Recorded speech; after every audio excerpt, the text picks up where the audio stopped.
قلم بیا دلاس کے اخلم و جانانا در باندې لیکم سو غمجن شعرونه ستا جدائی دا ډیر ګرانه و جانانا ستا جدائی کې راته نه راځي خوبونه ما ویل په مرګ به جدا کېږو و جانانا خو په ژوندون دې رانه واخیستل لاسونه زما ارمان به حاله وکړې وه خوږه جانانه چې تور لحد په لور مې یوسې جنازه جانانه چې تور لحد په لور مې یوسې جنازه جانانه زړګي مې هلته فریاد وکړو و جانانه چې د سفر په لور مې کې خلک دمونه زړګی بس کې نورې پرېږده و جانانه په بې وفا جانان دې ما تړه شرطونه د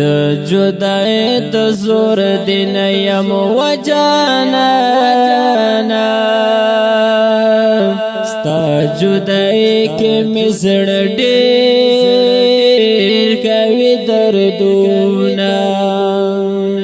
څومره غمجنه زندګي دی و جانانا یو غریب دی بل می ډېر دی ارمانونه جانانه تا نه چې جدا یم و جانانه په خوله خو چوپ یم زړه مې پټ کوي دردونه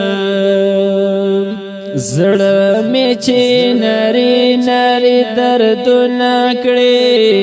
زړه مې چې نری نری دردونه کړي بیا به څوک د کلي ارمانونه کړي بیا به څوک د کلي ارمانونه کړي هغه تصویر تیرا سره دی و جانانه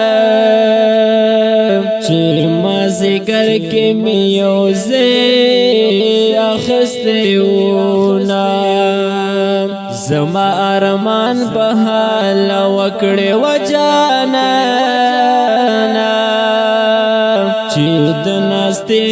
ځای مې هلته پاتې شینه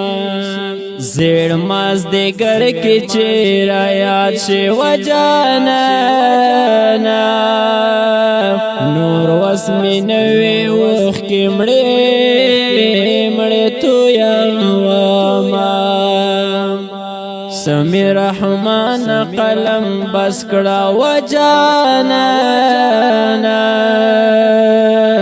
دستا قلم می د زړه غم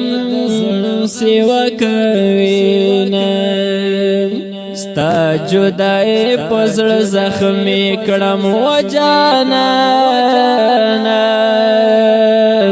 ستا جدای کې راته ګران دي د وختونه په आवाज د جناب جنزي خسار چمکني او شعر دا ستاسو کلیوال جناب سمیع الرحمن وفادار او فرمیش کوونکی ملګری اسد ملنګ چمکني بلال استمان چمکني وس